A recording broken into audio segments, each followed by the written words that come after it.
Welcome to Resiliency and Wellbeing Center Grand Rounds. We are very happy to have you with us. My name is Victoria Karakcheva, and it's my pleasure to introduce my wonderful colleague and our guest speaker, Dr. Leigh. She is a co-founder, associate director, and research director of the Resiliency and Wellbeing Center. She also currently serves as the director of the Integrative Medicine Programs, executive director of the GW Office of Integrative Medicine and Health, and associate professor of clinical research and leadership and physician assistant studies here at GW. Dr. Leigh is a double graduate of the prestigious Johns Hopkins Bloomer School of Public Health in Baltimore, Maryland, where she earned her Master's of Health Sciences in Molecular Microbiology and Immunology, and a Doctor of Philosophy in International Health, Human Nutrition. So her expertise in health science and medicine allowed her to develop a very well-rounded perspective on the matters of whole health and wellness, and bring us her unique insights about the latest science on nutrition for restorative sleep. So Dr. Frame, please, the stage is yours. Thank you very much, Dr. Karasheva. So today we're going to talk about nutrition for restorative sleep. So here at the Resiliency and Wellbeing Center, we're all about supporting your purpose and resilience for everyone here at the GW Medical Enterprise. And one way you can do that is optimizing sleep. Another way is optimizing nutrition. But today we're talking about how those intersect, which I think will be particularly interesting, both for you personally and as healthcare providers. Okay, so today we're talking about these two elements here, nutrition and recharge of the whole health wheel. So we use the whole health wheel at the Resiliency and Wellbeing Center. Like I said, purpose is at the middle. Nutrition gets its own leaf, and sleep falls under this recharge, which also is important for stress management, which we have lots of talks on that as well. So you can see our website for more information.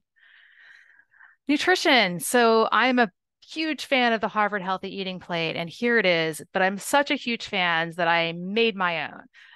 So here's the Resiliency and Wellbeing Center edition of the Harvard Healthy Eating Plate, along with some additional information that we've decided is really important and we should include in here.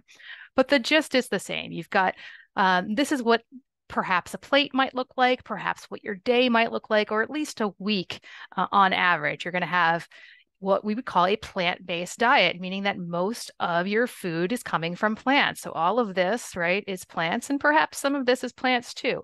But just most of your plate is going to be plants. And that is a very easy guideline that most people can implement. We've got things here like whole grains. Whole grains are a really important source of fiber, which is really good for us, keeps us regular, but it also fuels the gut microbiome and keeps you full. So you want to have those whole grains and really avoiding the refined grains. Veggies, get as many vegetables, herbs, spices as you can. You really can't do too much of them. Physically, it's impossible to eat too much because they're filling. Fruit, love fruit, preferably in a whole form, which we'll talk more about. But you do want to, have a little bit less fruit. You can't say you can have unlimited fruit because it does tend to be a little higher in calories. And finally, healthy protein. We do tend to encourage the choosing of plant proteins. They've been shown to have really strong health effects, but you can include other things. So focus on beans, nuts, fermented dairies like yogurt, or they're even cultured cottage cheeses. You can also include fish and poultry, limit red meat and other dairy, and then really avoid processed or cured meats because those are the ones that have the strongest link with cancer. And then over here, we have healthy fats. So how do you know whether a fat is healthy?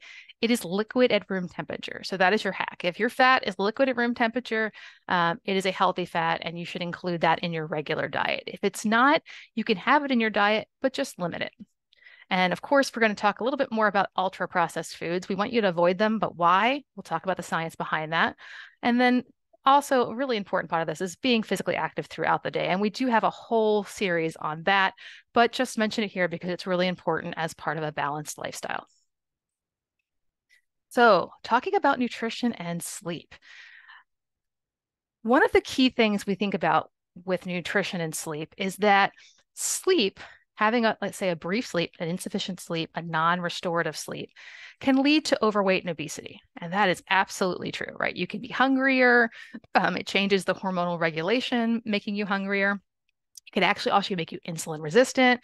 It increases your appetite for sweets, which often are kind of devoid of real nutrition, right? They don't have any fiber or micronutrients or polyphenols in them. It's just pure calories, similar to, a sugar sweetened beverage.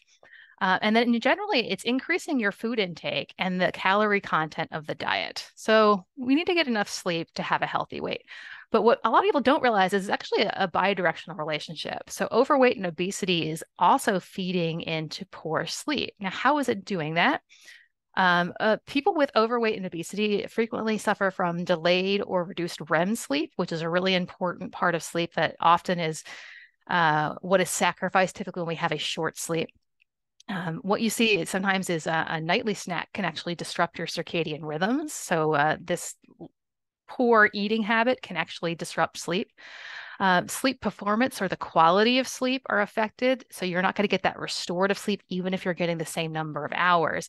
And then often we see an increase in number of awakenings. And part of the reason we can have an increased number of awakenings is obstructive sleep apnea. And obstructive sleep apnea is typically thought of as coming from what we call visceral adiposity, or basically it's trunk fat, right? It's fat around this trunk region that can actually increase the mechanical load and causing it difficulty to sleep or difficulty to breathe while sleeping. And that is obstructive sleep apnea, lack of oxygen getting in. And it's physically harder to breathe because of the mechanical load. But when I studied sleep at Hopkins, one of the things that we really looked into is it's more than just the mechanical load. Inflammation, the cytokine milieu, all of that actually goes into this as well. And obesity is an inflammatory state. So it's more than just the physical mechanical load of the fat in this region. Visceral adiposity is inflammatory. That's an inflammatory state, which actually makes it more difficult for your nerves to signal for your airway to open. So you are more likely to have obstructive sleep apnea. And obviously, when you stop breathing when you sleep, your brain's alarms go off and says, wake up, wake up, wake up, which is great because you don't want to stop sleep. You don't want to stop breathing, but you're clearly not going to get a good night's sleep if you're going through this repeatedly. And some people have this happening multiple times a minute or multiple times an hour at the very least. And that's not going to produce a good night's sleep. So here nutrition is also key because it's helpful for maintaining healthy weight, particularly with low trunk fat. And we have a whole Resiliency and Wellbeing Center nutrition guide that you can see for details, starting with some of the information we're going to give to you today. Okay, so nutrition and sleep. We're going to talk a little about protein, but one of the things that's absolutely crucial to understanding the science of nutrition is we could either call it the Goldilocks principle, or I prefer the J or U-shaped curve, a very epidemiological term. And that basically just means there's a sweet spot. You don't want to have too little and you don't want to have too much. And that's true for, I've yet to find anything in nutrition that's not true for. It's really true for absolutely everything in nutrition. But we'll go through the details here. So in terms of sleep, you need protein. Too little protein can actually reduce the availability of tryptophan or serotonin, leading to a difficulty in initiating sleep or poor sleep quality. So it affects your neurotransmitter productions. On the flip side, you think, oh, well, let's just add extra protein. Yeah, that's not good either, because too high protein can actually block the tryptophan from crossing the blood-brain barrier. And so then you're having a decreased tryptophan bioavailability. So it's there, it's just not available for the brain to use. And the same thing with then a decreased serotonin, which means it's difficult to maintain sleep. So getting the right amount of protein within a reasonable range is really important for nutrition for restorative sleep. Healthy fat. We talked about this during the Resiliency and Wellbeing Center nutrition guide.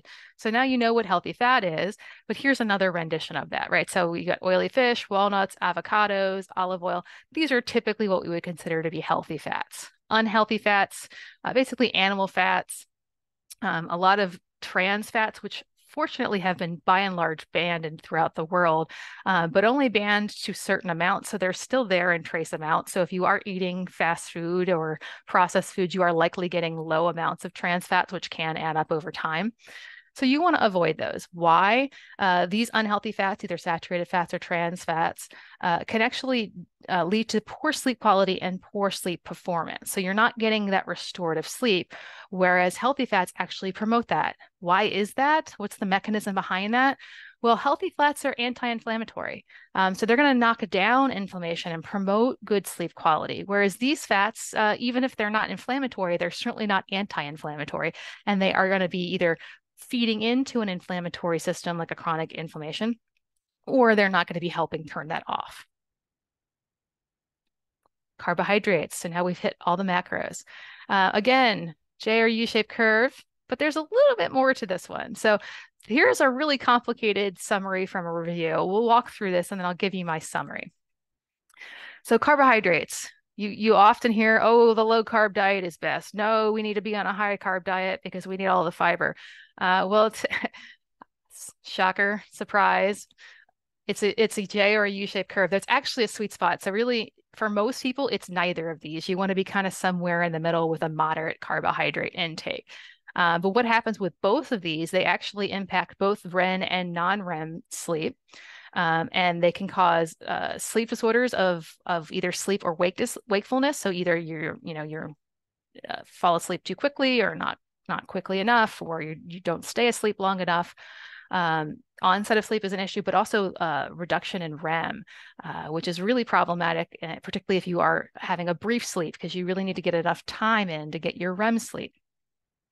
What else do we know about carbs? Well, a lot of these high carb diets, at least in the Western world, are actually not particularly high in fiber, even though we are talking about high carb. And so if you're having a high carb diet, at least having it be high fiber will actually decrease your risk of insomnia. So if you're really absolutely super into your carbs, at least making it high fiber will make it a healthier version. What else can you do? Having these refined carbohydrates, they're really the worst. So decreasing the amount of refined carbohydrates, because what do? Well, they increase risk of insomnia, they increase hyperinsulinemia, and then secretion of cortisol, growth hormone. All of those are independently not good, right? We don't want to have those in our patients, but they also lead to sleep disturbances. And then similarly, hyperinsulinemia goes with hyperglycemia, and all of this really is related to chronic inflammation in the inflammatory milieu. And it's really stimulating that, which again leads to sleep disturbances, but can also lead to changes in the gut microbiome. And we're not going to cover the gut microbiome today, but suffice to say, the gut microbiome is a source of a lot of gut-brain axis activity through the vagal nerve, through neurotransmitters that are circulatory, and some may actually cross the blood-brain barrier, or just the enteric nervous system being either the second brain or the first brain, depending on who you ask. Emmerin Mayer has put it very eloquently that the enteric nervous system likely came first, which means it was the first brain, and that our cognitive brain is really the second brain, which when you think about how higher order thoughts come from the first, what we think of as the first brain, maybe it is the second brain. It took a little longer to get there rather than just the basic, are we hungry? Do we need fuel? Should we be moving the gut along type responses of the enteric nervous system. So what do you need to know when we're talking about carbohydrates? Here's my summary over here. Again, it's a J or a U-shaped curve. You want to have that sweet spot in terms of amount. And then really processing is key. So wheat, for instance, is grown in a field. You're probably not eating at this stage. It has to at least be harvested, cleaned, and then maybe you're having whole wheat berries. That would be ideal, but most people are not. They're eating it somewhere along here. It's been probably processed into either a whole grain product or a refined grain product. And the more processing, the less beneficial it is. And we'll talk a little bit more about the mechanisms behind that. But one more element that is really important for carbohydrates, and this is actually time. So there's a whole field now called chrononutrition, and it's about the fact that what you should eat for health is actually, it's pretty well defined, but it slightly changes over the day. And why is that? It's because as we progress through the day, we actually become somewhat insulin resistant. So in the morning, man, we can process carbs great. That's the best time to eat carbohydrates because your body needs them and it's ready to handle them. But the farther along in the day you get, the less able you are to really optimally process those carbohydrates. So the comment I usually make is pancakes are great for breakfast, but not for dinner. And so having that understanding of when to have carbs, particularly refined carbs, if you are going to eat them. Do not eat them at night. And unfortunately, that's when a lot of people are eating them, right? Like they're having their snack cakes or their treats after dinner. And I'm very supportive of treating yourself, but perhaps maybe you do it earlier in the day, or do it with something like fruit, which is a fiber-rich, nutrition-rich source of carbohydrates. Okay, so here's a little bit of a relief.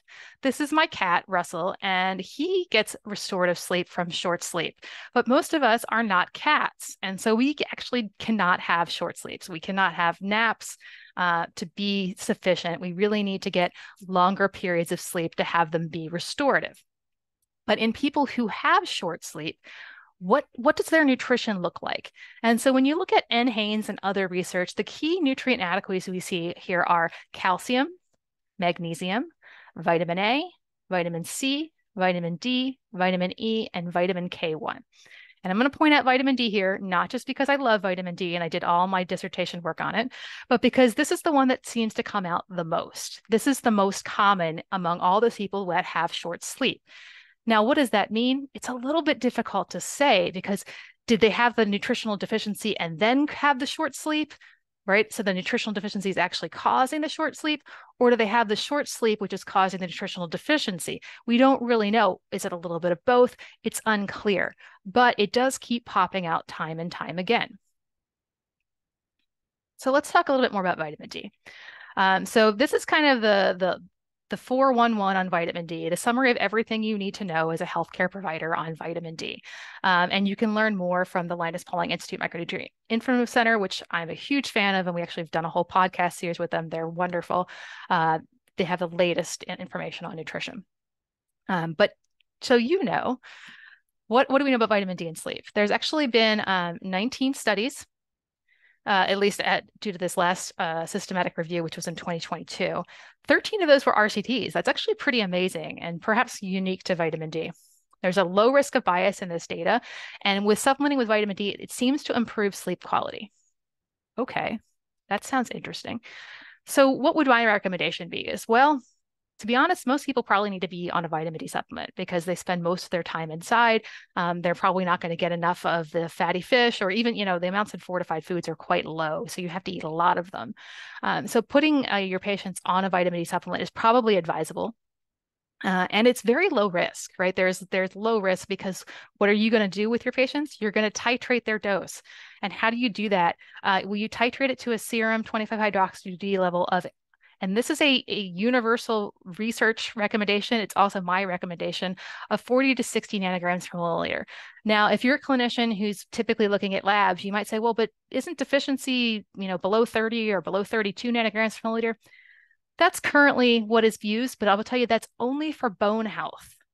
And what we're talking about is overall health, like your immune function, and those extracellular amounts that we are required are much higher and perhaps could actually exceed the 40 to 60. But right now, we're pretty confident about that 40 to 60 level. One of the other ones that popped up is magnesium. And I will tell you, I wanted to talk about this because this one is hot. People are taking this all by themselves. Like you can get the calm drink mixes, or magnesium is in so many different things that are promoting sleep or relaxation. So if you aren't talking to your patients about this, you probably should be because they're already using it in many cases. What about magnesium and sleep? Well, unfortunately, there's actually limited research, and those have had mixed results. That doesn't mean it doesn't work. It just means we don't really have the evidence behind them. However, about half, perhaps even more, of the US is likely insufficient in terms of their magnesium intake. And then when you have a high stress environment, you actually need more magnesium. So it's pretty safe to say that more than half of people are not getting enough magnesium. Now, they could get it through their diet, or perhaps they could take a supplement. But the great thing about supplements is they're very low risk, as long as we stay at 350 milligrams per day or less. And that's pretty key, because what happens if you take more than that, you're probably going to see diarrhea or GI upset. But the good thing is then you just take less, you back off the dose, and that can be actually a good way to titrate an individual to the amount that they need, right? So maybe start them at 300. If you see, and there's no negative outcomes, try 350. Then if you see negative outcome, okay, you back down a little bit. But it's very low risk. Most people are probably not getting enough. Talking to them about diet, talking about either getting whole grains or green leafy vegetables or nuts in their diet would be ideal. But unfortunately, that may not be possible for many people. Plus, to be honest, the nutrients in our food are actually lower than they used to be. So it takes a little bit more of them to get to the same amount. Niacin, another vitamin which is kind of hot right now, but you may be hearing about it in a different form, in the nicotinamide adenine dinucleotide, or NAD, right? Everyone's talking about NAD. It's going to be the next hot longevity supplement. Well, it's a vitamin, right? We need it to live. So of course it's important for longevity, but it's important for sleep too. And why is that? It's because tryptophan is actually converted to NAD precursors. So there's this tryptophan pathway, and it could be converted into various different things. It's either converted into melatonin and serotonin, which are sleep promoting, or it's converted into NAD, which is not sleep promoting. So you could see where a niacin deficiency may actually contribute to decreased melatonin or serotonin and actually promote insomnia or poor sleep. Now, the research behind that is extremely limited. But this is classic biochemistry, right? These are the mechanisms of action. We know that there is a link here. So if your patients are struggling to get sufficient, meat or legumes or cereal in their diet, talking to them about a niacin supplement may be beneficial to supporting sleep. It's also beneficial for many other things, right? There's a lot of cardiovascular indications of niacin supplementation, but many of them may already be on it because of longevity benefits. So do be sure to ask them before you start them on any supplementation regimen.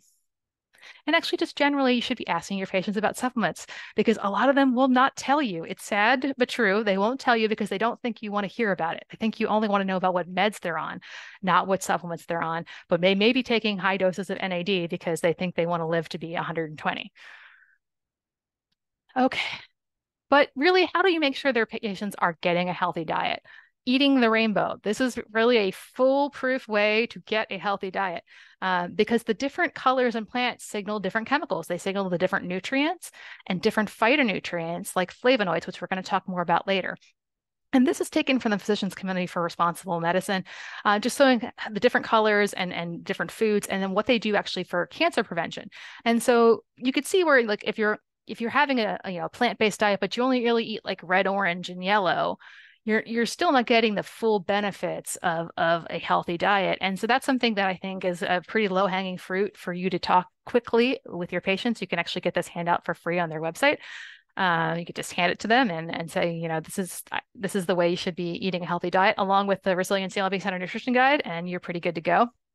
But really the key there, it's the diversity of diet, getting lots of different kinds of foods to get all these different nutrients that you need.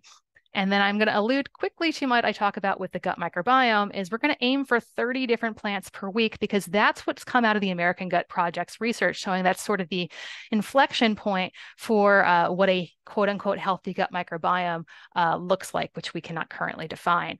But if you get 30 different plants in per week, that sounds like a lot, but it includes everything. It includes herbs, spices, herbal tea, coffee, regular tea, you name it. If it's something that's like an intense extract or you're actually eating it whole, that counts as a plant, and it can add up pretty quickly. Okay. So let's talk a little bit about some of the research that's being done related to sleep and nutrition. Now, most of this is being done in menopause. It's an interesting model. I don't know that it means it's applicable to everyone, but I wanted to discuss this here. The one being isoflavonones, which is actually a flavonoid. So I told you we talk more about flavonoids. And what isoflavones do, they actually mimic the actin of estrogen. They have an estrogenic activity. So where is these isoflavones coming from? Well, for foods, they're coming from soy. So soybeans, soy products, or you can get lots of supplements out there. And many women are taking these supplements. So they've kind of ebbed and flowed in popularity because there was there was a scare about soy for a while because of this estrogenic activity, but now we realize that this is sort of a different type experience and it actually seems to be largely beneficial regardless of your breast cancer history. But anyway, so there may be some people in your clinics who are already taking soy isoflavones either as an isolate or at least as foods. But with these, dosage is really, really important. And exact amount, we're still working on it. Now, some research was done at 12.5 milligrams, which seems to have some effect, but 25 milligrams is better. So this is probably where you want to reach, and that could be a combination of supplements and food. And it does show to be quite promising for reduction of sleep disturbances, at least in menopause in women who identify as women. Okay, what else is promising for menopause related to sleep disorders? Anthocyanins. Well, these are also flavonoids. Well, isn't that interesting? And if you go over here, these are all the different flavonoids. We've got soy, we've got anthocyanins, we've got flavones. All of these here likely have similar effects. And where are these coming from? Well, they're coming from different colors on that food rainbow. So it's another reason we should be having a diverse diet with lots of colors. But these particular one, the anthocyanins, are found in red, blue, and purple plants like grapes, berries, cabbage, apple peels, other things like that. So as long as you're getting a lot of these in your diet, you probably don't need a supplement, but perhaps you do. We don't know. There really is no research behind what the dosage for this needs to be. But there is a lot of support on a diet that is rich in these being beneficial. So I would fall back to the eating the rainbow advice. Okay, future interventions. This one's not ready for prime time, but I wanted to discuss it with you because I think it's really interesting. Black cohosh is an herb, so that would fall in the vegetables category in my world. And it may actually alter serotonin, or specifically 5-HT in the serotonin pathway, as well as GABA, which are both very sleep promoting. They're also quite calming, so these could be beneficial for other things other than sleep. But currently, this is something you're only going to be seeing in supplement form. There are also only 2 studies to date. They both used an extract that was 20 milligrams from the root and the rhizome, and it's branded, and they were given with breakfast and dinner. So while it's promising from these very small initial 2 studies, more research is needed.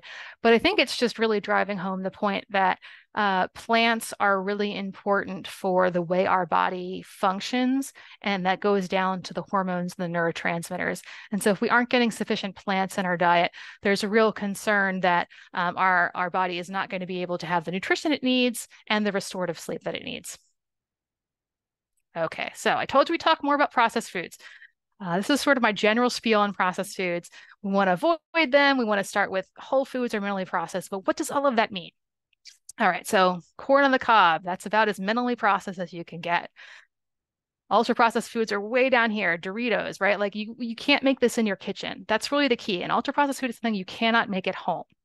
And so if it's something you could make at home, like you could can food or you could freeze it, it's not an ultra processed fruit. I would also add that canned foods can actually be quite nutritious. They're often high in sodium, but you can give them a rinse and reduce that sodium or buy the lower sodium content version or both. Frozen would absolutely be my choice for a number of reasons. Typically, it has one ingredient. You know, if it's corn, it's going to be corn. That's the only thing in there. So the only preservative they're using is the freezing process. The other thing is when you buy a frozen food, it's often picked and immediately frozen. And so all those nutrients are really well preserved, as opposed to corn on the cob, which is picked and it's put in a truck and then it goes to the market and it might sit in the market before it gets to your house. And maybe it takes a day or 2 before you eat it. So each day, the nutritional content actually declines. So frozen is actually a wonderful and very convenient way to get plants in your diet. So I would really advise that as a quick tip. But where do you actually draw the line? What along this continuum? And this one really helps me. So apple, way to go. You can slice it. You can make applesauce out of it. It's a little bit less good because you're taking some of the fiber and you're degrading it, but it's still pretty good. Homemade apple nut bread. All right, that's fine. Maybe hopefully you're using whole grain flour there. Apple juice. Now this is where I personally draw the line because you've actually removed all the fiber and the food matrix here. And the food matrix effect is important for so many things. For instance, the blood sugar spike from an apple juice could not be more different, right? This is basically liquid sugar in some ways. It does have nutrition in it, but it's not comparable to an apple. And then beyond that, these ones are that I think most people would say, yeah, you should limit these. So packaged apple bars, apple roll-ups, cinnamon crunch cereal, apple snacks. And this is an apple gummy bear, which probably has no apple in it at all. So you really want to avoid everything kind of over here, or at the very least, limit them to an occasional treat. Now, why do we want to do that? What is the science behind this? So this is a really elegant feeding study from Kevin Hall's lab at the NIH, which I really encourage you to follow Kevin Hall on Twitter if you don't already. And what did they do? They found they had people live with them for a month, and they had a crossover design where they had them on either an ultra-processed diet or an unprocessed diet where they were matched for macros. So the same amount of fat, carbohydrates, protein, and even fiber. They even matched them for fiber because they gave them a fiber supplement. And despite that, they still saw that with ad libitum intake, ultra-processed food led to eating more calories. And because they ate more calories, they gained more weight. And there was nothing different about these diets except for the processing. And so we can pretty definitively say there's something about ultra processing that is different, and it makes it difficult for our bodies to understand the food and process it because we don't feel full when we eat them. And one of the examples I like to use is going back to corn. It's like, how many times have you sat down and eat a dozen ears of corn? Probably not very many. But how many times have you sat down and accidentally eaten a whole bag of Doritos? Right? The processing makes it so much easier for you to eat the same amount of a product that you would never do otherwise. And so obviously eating more leads to weight gain. And one of the big pushbacks I get is, oh, but processed foods are cheap and, whole foods are expensive. And this is from Diet ID, which is a company that does diet pattern assessment and is founded by David Katz. And I think this is a great example. We historically have always thought of as pizza and soda as being a cheap meal, right? That's something you get for the college kids to bribe them to come in to your meeting, right? But if you get a pizza with Coke, it's like $20, $25 now. What could you do with $20, $25 at the grocery store? You can get all this, right? So that's have to be a little bit more thoughtful, and there has to be some planning, but dried foods, canned beans, these all will hang out for a long time. So those you can have just hanging around. Frozen vegetables, right? They can also just hang around. And then just, limit to your other stuff that what you're actually going to be able to use. Maybe you can't use a whole loaf of bread. So you'll have to find kinds that are frozen and you can sort of portion them out. You have to be a little bit creative. And so it does take that pre-planning, but it can actually be as expensive or in some cases less expensive, right? If your diet is primarily dried beans and dried rice, that is very inexpensive meal. Okay. What else should we do in terms of getting a perfect night's sleep? So this is kind of a how-to hour by hour. You're getting ready for bed. Most of us think about getting ready for bed like 1 hour before bed. Well, we need to think earlier. We need to think starting 6 hours before bed. We need to stop drinking caffeine. Why is that? Well, the half-life of caffeine is actually much longer than most people think. And there is a large variation in this, but on average, it's 6 to 8 hours. So that means if you had a cup of coffee 8 hours before bed, you still have half a cup of coffee worth of caffeine in your body. So you could see where you really want to limit, and I would say at least 6 hours before bed, preferably 8 hours before bed or even longer. Keeping it in the morning is a great, easy way to look at it, right? So once it's noon, all right, no more caffeine because it's just going to linger too long and it's going to disturb your sleep. You might think it doesn't, but it does actually affect your sleep architecture. You're going to get less restorative sleep. Another big one, alcohol. It does the same thing. There's this myth that alcohol helps you sleep. It doesn't. It actually helps you pass out. And then you are not getting restorative sleep. And then the worst part is even after you've got that, poor quality sleep, it often helps you wake up in the middle of the night and then you can't get back to sleep. So it really is very disruptive of your sleep architecture. I would actually argue this is almost more important than caffeine if you could only pick one. Finally, finish eating dinner. And this one I think a lot of people struggle with. Your body needs to digest actively, right? It takes energy. It's something it needs to do. And you can't rest and sleep while you're actively digesting, at least not deeply. So you need to give that 2 to 3 hours of digestion time before you lay down and go to sleep to really get the best possible sleep that you can. And there's a lot more in here, but we have a whole talk about sleep that I'm not going to go into. But those are the big three. Stop drinking caffeine at 6 hours, stop alcohol at 3 hours, and 2 to 3 hours before bed, finish eating dinner. But how do you make all of this work, right? Like, oh, God, I don't have food just sitting around. So if you really want to prioritize your nutrition or if you want to help your patients do that, my suggestion would be meal prep. And I have some recipes down here that were all either created by or approved by dietitians or certified nutrition specialists, and they can be quite helpful ways to meal prep. Here's an example of actually one of our integrative medicine graduates and a CIA trained chef doing some meal prepping, where she's had some quinoa and some canned beans and these are some fresh vegetables, but you could also use frozen vegetables. She also made a quick pickle of onion to give it some crunch. And then you can kind of vary these throughout the week. Maybe make one batch that's exactly the same for everyone for lunch, or you can really personalize this. Maybe one of your kids doesn't eat green beans. Well, you don't have to put the green beans in that one, right? It makes it pretty easy if you're doing this all at one go. And it actually doesn't take a lot of effort. Whereas if you were trying to make these every single day, it takes a lot more effort. So that big meal prep is one of my big recommendations. Another one would be keeping healthy food and snacks handy. So either, on your person, right? Having something in your pocket or your bag, or in your office.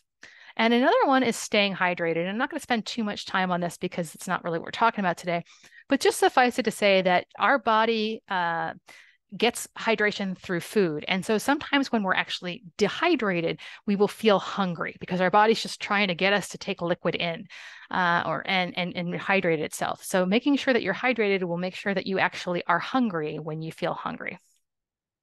And related to that, this is one that is a little bit more difficult as a clinician to teach people because it takes a little bit of time, but I think it's very important to understand. I use this anecdote over here. If you're a dieter, what happens when you're at the pizza party at the office? Oh man, you don't eat that pizza because you really want to, but I'm on a diet.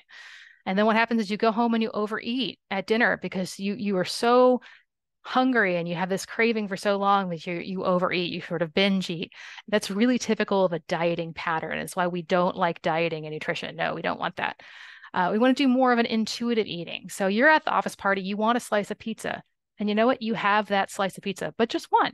And then when you go home, you have a lighter dinner because you're actually less hungry. And that's the type of balance that we really want to see in terms of nutrition. So if you are hydrated, eat, right? That means you're hungry. You could also be tired, and there's some quick picks down here that I'm not going to cover that I've covered in other talks. And then here at the Resiliency Wellbeing Center, we use the pause, notice, choose method, which I just want to introduce to you before I open up for questions. And in this method, actually, I'm going to do it because I could use it. We pause, we take a deep breath in, and we let it go. Then you think, okay, now what am I thinking, feeling, and sensing? You are actually more in touch as opposed to, your boss is saying something has to get done right now, and you just go run and do it. You may not be doing it the best way. It might not be the best plan, but if you just take a moment to take a deep breath and collect yourself, I bet you'll make a better decision. And that's true for setting goals. It's true for thinking about how do you want to have better sleep? Do you want to have better nutrition? So this is our general approach. Here's some links for practicing the pause, notice, choose method. You'll see there's one here for while eating. I would recommend that everyone try that at least once. It will sort of change the way you think about eating. Not that you always have to eat that way, but maybe the first bite, try to be mindful of that first bite to really enjoy it, in part because that is going to be the best bite. The first bite is always the most exciting for your taste buds and your body. And so there's nothing like that one and thereafter. And then what we also really encourage is our Resiliency and Wellbeing Center worksheet. This can help with goal setting. We have questions that guide you through how do you set goals for your purpose. That's where you got to start. Everything starts with your purpose. What gets you up in the morning? Set your purpose. And then that will inform all your other goals, right? So you go back to the whole health wheel and you can set a goal for each one of these. And I have videos in here to help you set those goals on our website. And when you set those goals, they need to be SMART goals, right? They got to be specific, measurable, achievable, realistic, and timely. So we can actually say if we achieved those goals. And one of the ones I really want to key in on is realistic, because in nutrition, a lot of people set unrealistic goals for themselves. And that is often why they fail, right? It's not really that they failed. It's just they had set a goal that there was no way they were going to attain it. So make small goals, reach those goals, make them habits. Then you set other goals and you just slowly improve over time. It's not about perfection. It's about improvement. And here's how we help you set nutrition goals. I'm not going to walk you through this, but really the key is tuning into your body. How do you feel after your favorite meal? A lot of times, maybe not so great, maybe a little lethargic, right? Like thinking about after Thanksgiving. Whereas there's some foods that after you eat them, you actually feel kind of energized and light. For me, that's an apple with peanut butter. That's my go-to snack. I always feel great. I feel like I have enough energy, but I don't feel weighed down. So that's something that I make sure I always have access to is an apple with peanut butter or an apple with some nuts or something like that. And here are some examples of some nutrition goals, along with some links to help you set them. But really, this is all a continuous improvement cycle. So this worksheet is here for you. We really encourage you to use it, but we also encourage you to use it again and again. You want to reassess and adjust your goals. If you are failing at your goals, it's probably because your goals are not the right goals, and you need to reassess them rather than saying, "Oh, I've just failed, and I can't do this." It's probably not because you can't do it. I bet you can. You just need to figure out what will work for you. And then we really encourage you to check in, at first 3 to 6 weeks after your initial plan to see how things are going, and then annually thereafter. Also, a quick plug for the GW Integrative Medicine podcast, where we do talk about these type of topics a lot, particularly for healthcare providers. And finally, here is the leadership of the Resiliency and Wellbeing Center. And if you have any needs here at the GW Medical Enterprise, you can go to our website right here and you can complete the consultation request form. We do individual consultations. If you are a person who would like to speak with us for any reason, we would be happy to do so. Or if you have a group that you think could use a consultation, maybe you have a work unit or a department or something that is struggling with any of these aspects. Maybe people are coming in feeling a little sluggish and tired, and you want us to help them get more restorative sleep. We would be happy to do that. And so with that, I'm going to open it up to questions.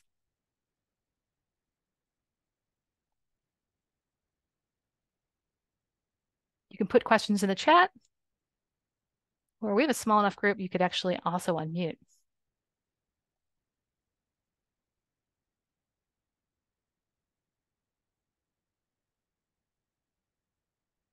If they have that. You may have to raise your hand for me to unmute you. Yes.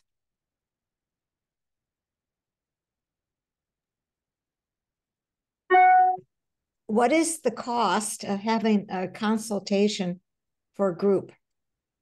So the GW Resiliency and Wellbeing Center serves the GW Medical Enterprise. So if you are a faculty, staff, student, or trainee, it is free. Otherwise, we are currently not doing sort of basic consultations, but we could certainly discuss the possibility of doing that with your organization. Thank you. You're welcome. I see someone has their hand raised. Sandy, go ahead.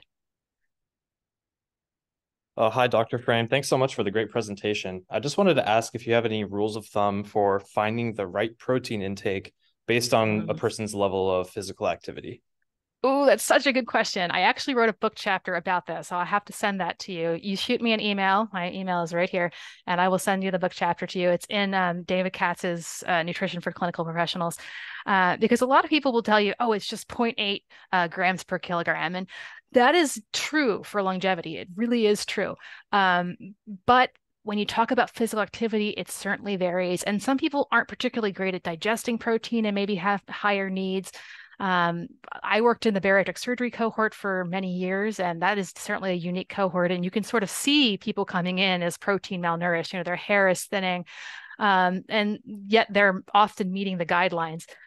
So I think it really needs to be individualized. And one of the best ways is to actually try and calculate it out based on their physical activity. I have details about how to do that in this chapter, which I'll send you.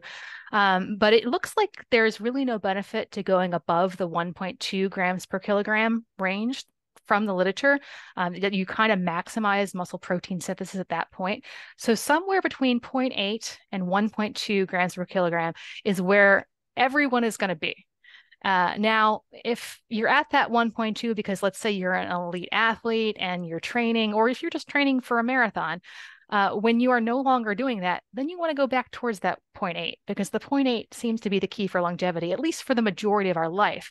However, seniors and the elderly actually have higher requirements. That's another one, right? If you're in the senior cohort, you probably are more closer to that 1.2. Which unfortunately, as we age, often our protein intake actually goes down and can result in things like sarcopenia. Any other questions on that, Sandy?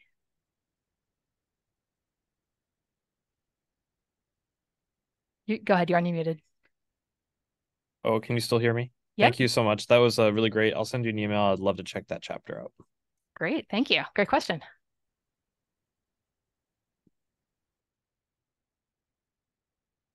Any other questions?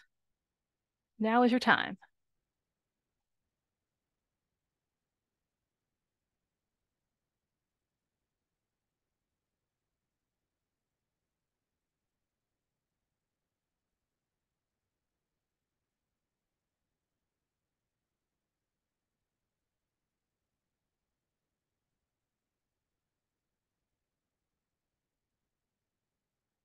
I have to say, I'm a little surprised because usually I get inundated with questions after the end of my talks. Maybe people are a little bit sleepy today. Oh, go ahead, Sandy. I'd love to just ask another one about Please do. supplements.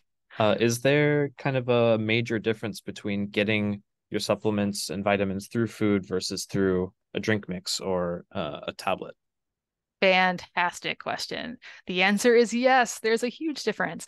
I can and I do give a whole talk about the food matrix effect, right? So the amount of the chemical components, vitamins or minerals or whatever we're talking about in foods are often much, much lower, sometimes tens or hundreds of folds lower than what you can get in a supplement.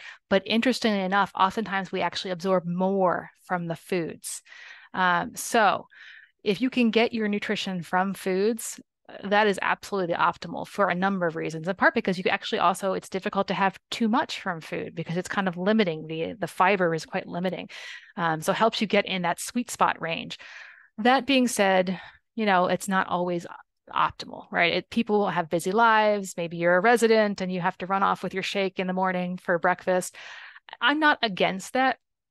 The one main issue, though, with things like shakes is because you've removed the food matrix from that, it's actually it's similar to an ultra-processed food. So it's easy to over-intake your calories and actually gain weight. Now, if that's not a concern for you, then go ahead, have at it. But make sure you're getting some fiber for sure in that. And another thing is actually chewing is really important for the satiation mechanism. So if you're having something that you don't chew, it's a shake or something, have something with it that you do chew, like a few almonds to kind of just give you that chewing experience. And that will actually help offset the satiation and help your hunger hormones regulate. So I guess that's not a very straightforward answer. The answer is yes, food is better, but it doesn't mean you can't get things from supplements. And some things are easier to get from supplements. Vitamin D is a really great example of something that's actually really easy to get from supplements. It's quite robust and it's very chemically similar. There's not as much of this food matrix effect because we actually get most of our vitamin D from the sun. Perhaps that might be why we see so many RCTs in this world, is that it actually does seem to carry out. But I will say that, just a little hint from some of my research, even that's not exactly identical because there's a lot of health benefits to going outside, right? Getting outside, getting 10, 15 minutes of sun exposure has health benefits beyond just vitamin D. So there again, is a supplement really the best option? Well, if it's the only option, it definitely is. But if you can go out and at least supplement some of that with sun exposure, that would be even better. That's great and super helpful. Thank you so much. Absolutely. You're very welcome.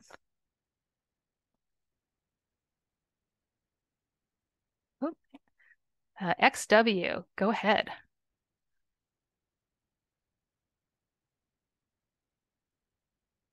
And unmute yourself and ask your question.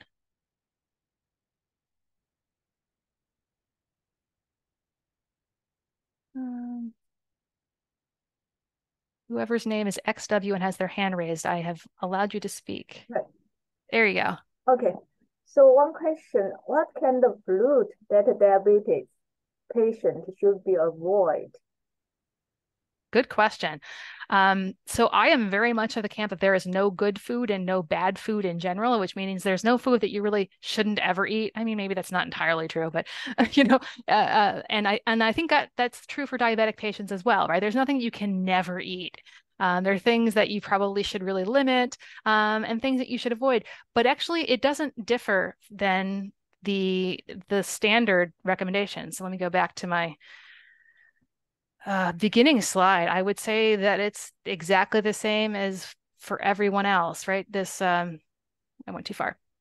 this whole health plate, right? So as long as your diet generally fits into this, right? Maybe over the course of a week, you're generally getting mostly vegetables, a lot of healthy proteins, fruit, whole grains, healthy fats, and then limiting things that are not on here, right? So you're limiting desserts and sweets. And the one thing I didn't talk about, beverages, water.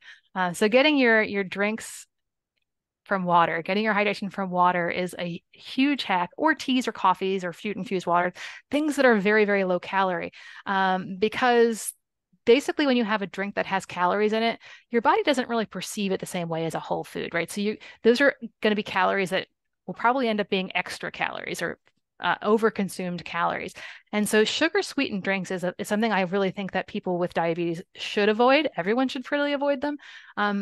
And I would also put sweeteners in that because there is some indication that in the long term, artificial sweeteners do not help with weight loss and they do not help with blood sugar control because just having that sweet flavor actually makes you want more sweet.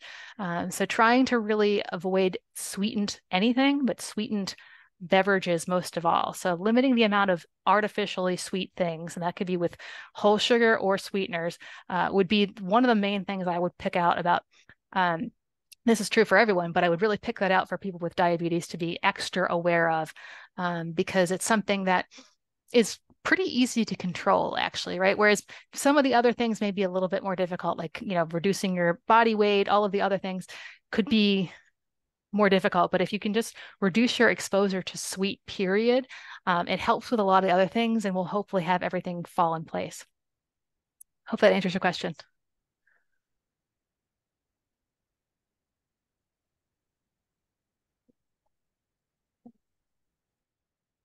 Any other questions?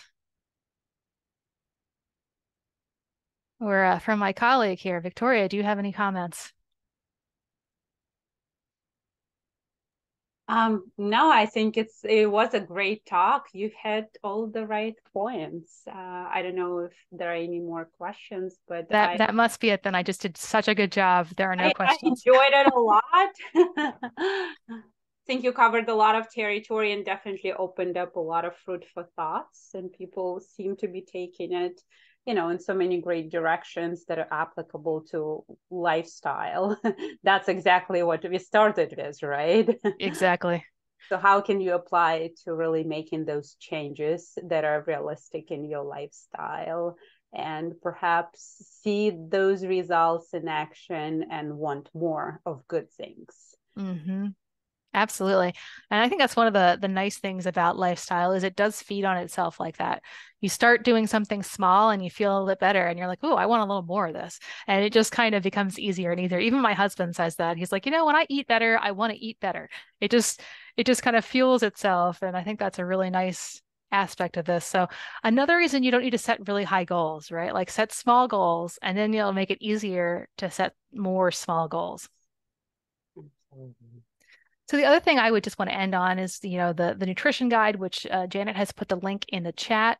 It's your resource. It's publicly available. It's there for you anytime you need it. You can print it out if you want. You can download it, or you can just get it from our website. It will always be there. And it goes more in depth on this slide in particular, but a lot of the other things I talked about as well. And then, of course, our website in general is a really good resource. And if you have any questions, we are all here for you. So with that, I will go ahead and close and give you an extra 5 minutes left in your day.